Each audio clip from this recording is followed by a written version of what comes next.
We're going back to the beach, Epic 7. Hell yeah. You guys excited? I sure as hell am. There she is, everybody. Festive Eda. Hey, Ivanos, thanks for the sub, buddy. Welcome, welcome.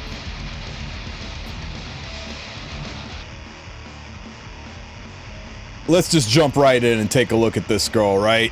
Solitaria, you said it wouldn't be revealing. Yo, all right.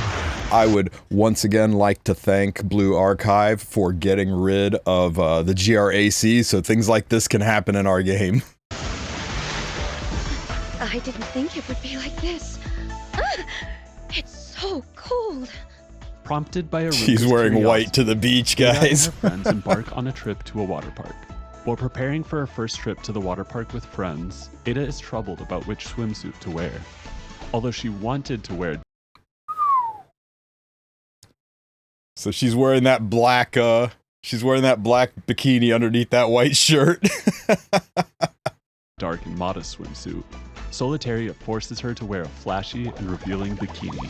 Eda protests that she absolutely cannot wear a swimsuit like this, but Solitaria Let's go, insists that if she Solitaria. wore a garment to cover it up, it would look just like regular clothes, managing to persuade her. However, Eda seems to be unaware that the outer garment Solitaria handed her is made of a material that becomes see-through. Oh my god, this lobby animation. Oh, I love her already. I don't even care what her kid is. Okay, let's see. She's got a good chunk of health, but 120 speed, man. Embarrassed elves be fast. No real damage to speak of. Okay. So she's a fast mage. Usually fast mages drop a lot of debuffs. They're opener control units, right? Yeah, we got effectiveness as her main stat. We don't have any effectiveness in her tree, though. Yeah, I mean, looking at... There's nothing in the damage stats. Not really. I don't think she's going to be a damage unit. She looks like she's going to be, I don't know, I'm thinking like Eternal Wanderer Sid, right? You know, just a lot of speed, not a lot of damage, but really messes with the turn order and cycling of the fight. Let's see what they say. Our fire elemental mage. She has high health and can increase her effectiveness through her imprint concentration. Skill 3. Okay, this is her big skill. Let me give it a try. Collects bubbles to attack all enemies with a 60% chance to silence for one turn and a 75% chance to make them unbuffable. Let me see, 60, 70, 80. Okay, so 85 chance to silence and a 100% chance to buff block. Oh man, kind of a Broman effect here.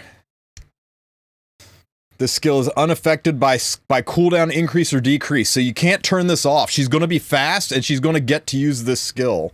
Unless you control her ass right back. You can't use, like, a knockwall to turn this off. Let me give it a try. Collects bubbles to attack all enemies, with up to an 85% chance to silence for one turn, and up to a 100% chance to make them unable to be buffed for 2 turns. So what I say, right? Really, really fast I blame you mage. for seeing so many overcomes. I see it taking me in my battle history. So what I say, guys, right? Fast mage, debuffable. Man, look at this perma buff on her. That's cute. This skill is unaffected by cooldown increase and decrease effects. Okay, so Skill 2. It's okay. Skill 2. It won't show. It's okay, it won't show. So, obviously, this is the skill Solitaria named about her shirt. At the start of the battle and at the end of the turn, grants... Oh my god, she's got built-in perfect guiding light.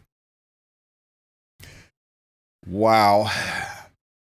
It just makes her that much harder to control and kill, right? She's got really high health, and she's going to start the battle and end every turn stealth.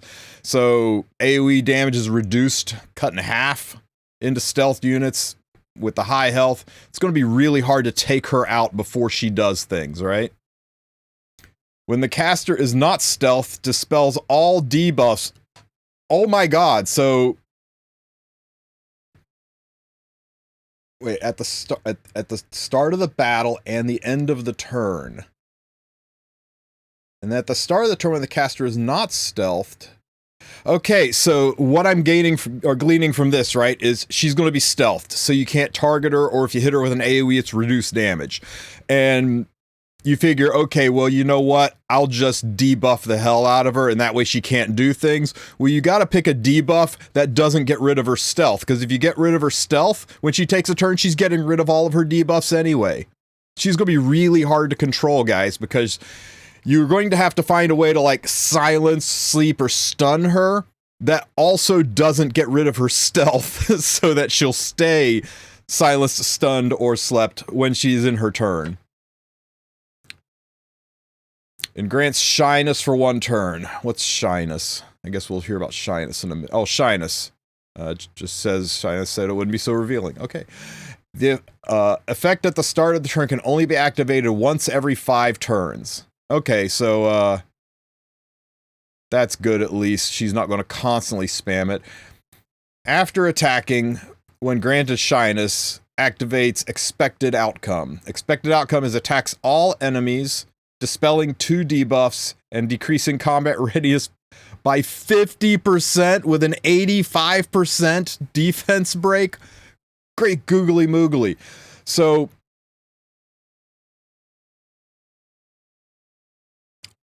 when she doesn't have shyness and she or when she doesn't have when she doesn't have stealth and she attacks, it's going to grant shyness, which activates expected outcome, which pushes your entire enemy team back and decreases defense. People don't really get how destructive defense break can be. And I know it's 85%, but you know what? So is Ran. Okay, what else we got? Skill 2. It's okay. It won't show. At the start of battle and at the end of the turn, grant stealth for 1 turn. At the start of the turn, when the caster is not stealth, dispels all debuffs and grants shyness. Okay, so here she is not stealthed, right? So she'll grant shyness at the start of her turn. After she gets attacking, shyness. When granted shyness, activates expected outcome. Expected outcome attacks all enemies, dispelling 2 buffs and decreasing combat readiness by 50%. Here's the extra attack. Decreased defense for 2 turns. Effects at the start of the turn can only be activated once every 5 turns. Mind you, that S3 stripped 2 debuffs on top of it, so you can't immunity your way out of this. Skill 1. I'm embarrassed. Attacks the enemy with bubbles, with up to a 75% chance. Why not? Why not? Let's give her a 100% chance to blind on Soulburn, too. 100%. And decreases hit Oh my god. She is loaded with debuffs. Festive Eda's artifact. Okay, guys. Control may be back on the menu. They should totally pair her with the Kraken in Rit just to F with people.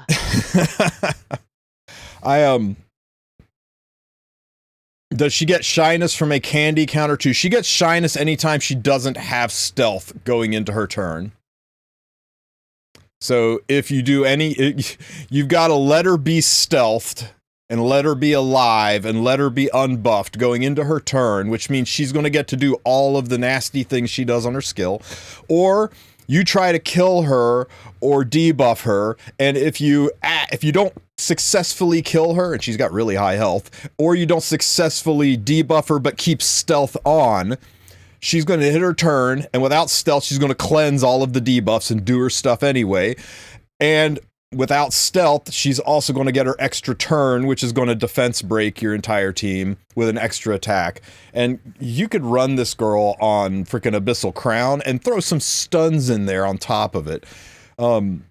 This is going to be a really nasty, unpleasant unit to have to deal with.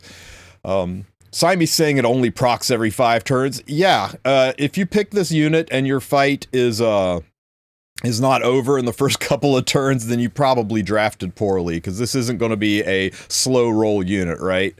At least I don't think she will be, but her S2 isn't too strong. You think a 50% CR pushback isn't too strong? how debilitating it is to be debuffed and defense broken and, you know, potentially stunned if you're rolling into Abyssal Crown and have your entire team push back 50%? I don't know. Now, she doesn't do damage. She is not a damage dealer. She is a team facilitator. She is a control unit. She reminds me a lot of Wandering Prince Sid, right? He's not killing anybody. He's not doing a tremendous amount of damage, but he disrupts teams. He's doing it with bombs. She's doing it with pushbacks. He's doing it with the bombs immediately detonating into stuns. She's doing it with defense breaks. We'll have to see how she tests out. I think she's got some potential. She's not an opener. She's not a cleave unit. You think she sucks, Loki? I think everybody's going to say they think she sucks because she doesn't bridge any teams as an opener, and she is not going to cleave or nuke teams. And we're in a world of really high health monsters. We're in a world of Lias who can self-cleanse, of ambitious Tywins who knock debuffs off. We're in a world of really, really high speed cleave units and high tankiness bruiser units, and I don't know if she'll be able to swim in that world. But I'm not writing her off yet. There is a lot in this kit, and there's a lot of things they put in there that are specifically designed going around certain things. You can't turn off her skills with Lua and Knockwall. You can't control her with silences and stuns and stealths because she self-cleanses. She's got really, really high health and she's stealth, which makes her very hard to kill. So she's going to stick around. She's going to be very hard to have her on your team and have her not get a chance to do her things. It's just, are the things she's going to do going to be enough to validate her existence in your draft? I think she's got a lot of potential, and I'm not going to write her off until I see the gods of this game test her. I think she's got a lot more going for her than people are giving her credit for. Her artifact, though, Magic Bubble Maker. Grandpa told me that brighter days are just around the corner. Looking at the smiles on the faces of those around me, I believe those days have finally arrived. Increases effectiveness by up to 30%. After attacking on the caster's turn, when the target is inflicted with a debuff, increases the combat radius of the caster by 12%. Dude, she's going to push you back 50% and CR push herself by 12%. Combat radius increase applies before buffs that inflict debuffs.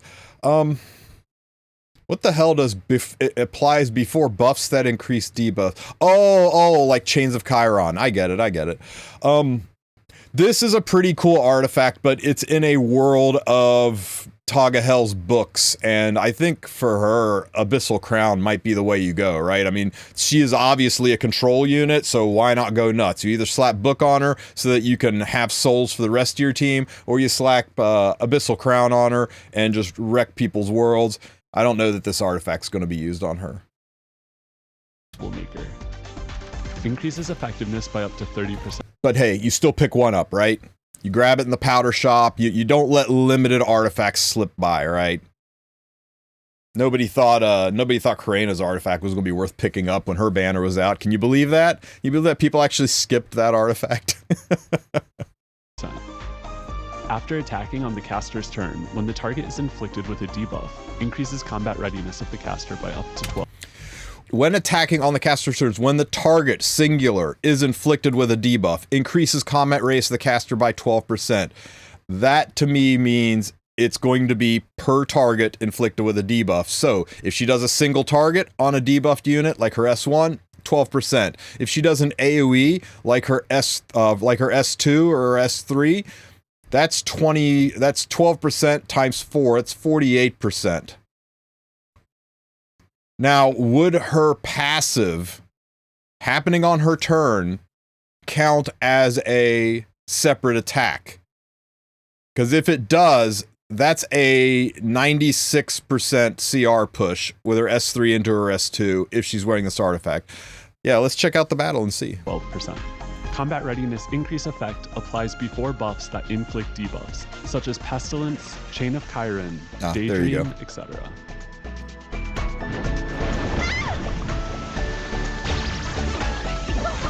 Oh my god, I love the A art. bashful High Wizard of Lafundos, she finds defeating monsters much easier than wearing a swimsuit. Players will be able Man, to this is a meet beautiful Festive Eda lobby. for the limited summon starting August 8th. Thank you. This is not the time for remorse. Okay, It is the good time Knockwall for demo. kindness. Knockwall cannot turn her off even if she hits, How do you because like she's this? immune to the skill cooldown reductions. I won't lose. A meat and seafood buffet? I won't say no to that. I can do it too. Anyone else appreciate that they just used all 4 summer units in this fight? Yeah, it's all summer units. But I give you a Okay, so she's not stealthed, so she's going to activate her skill, right? You would need somebody else to lay down debuffs. But I think if somebody else laid down debuffs, she would get the double push from this. hand. This will hurt a little. I will really enjoy this. Okay, she should go, there were 2 debuffs there, so she should go 24% down the CR bar from this, right? I will really enjoy this. Okay, extra attack.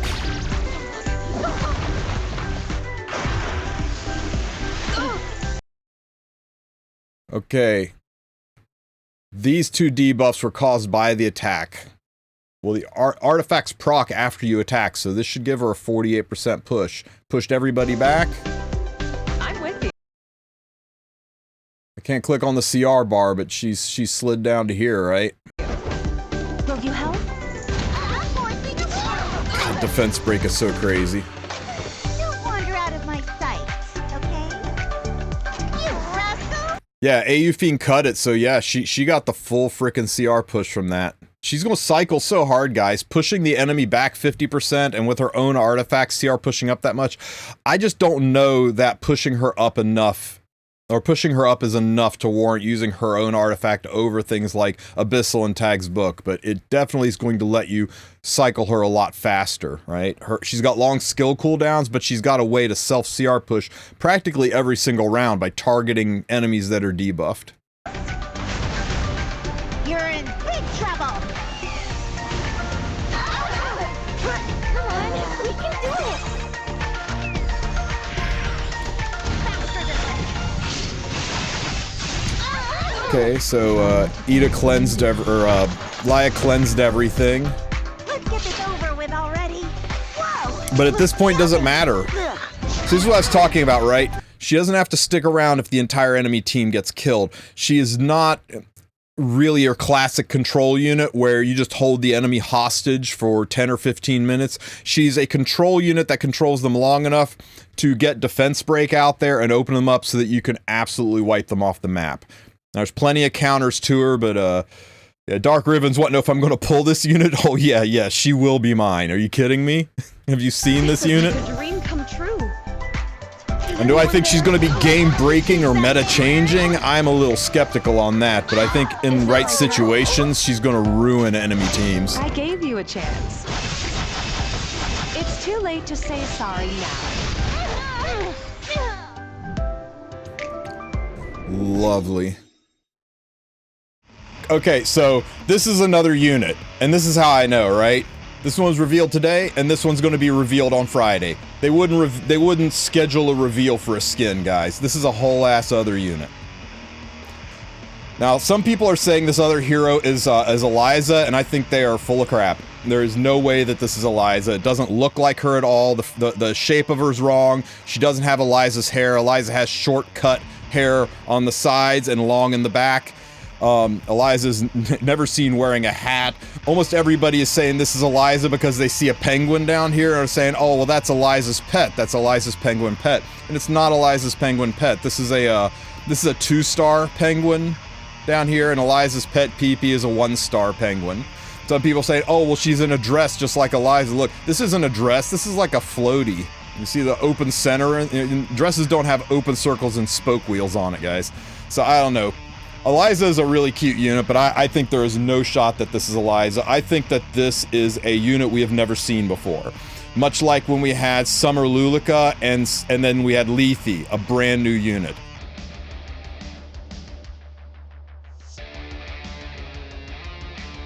Who is that? That's not Mercedes. She's got red eyes.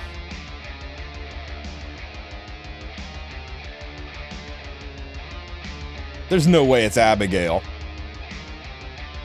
This isn't Abigail. First of all, Abigail's a vampire. She'd be on fire, which would be a hilarious summer skin, right? Just Abigail running all over the place on fire the whole time.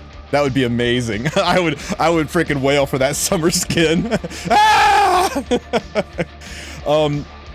Guys, look, see? She's got a hat. Is this her? Did we just uncover who the other unit is?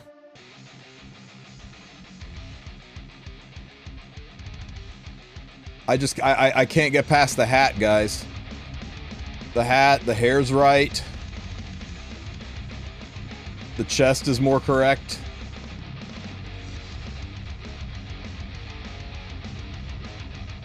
Tenebria? Tenebria has blue eyes. Even her summer skin has blue eyes. Nope. Try again. Abigail. The Dorito chin is all wrong for Abigail. I don't think it's Abigail. The eyes are similar, but the hair color's off. Abigail's got purple hair, not pink hair. And she's a vampire. She would catch fire. Yeah, good detective work there, Laytons. Abigail's got a mole on her chin. Summer unit doesn't. Although it's a little pixelated and blurry, maybe it's there and we don't see it. But I don't think it's Abigail. 1, because the hair's a different color. 2, because there's no mole. 3, because she's not on fire and screaming. So that hat ain't doing it, guys. I think this might be it, guys. I think this might be an accidental leak of the new unit. So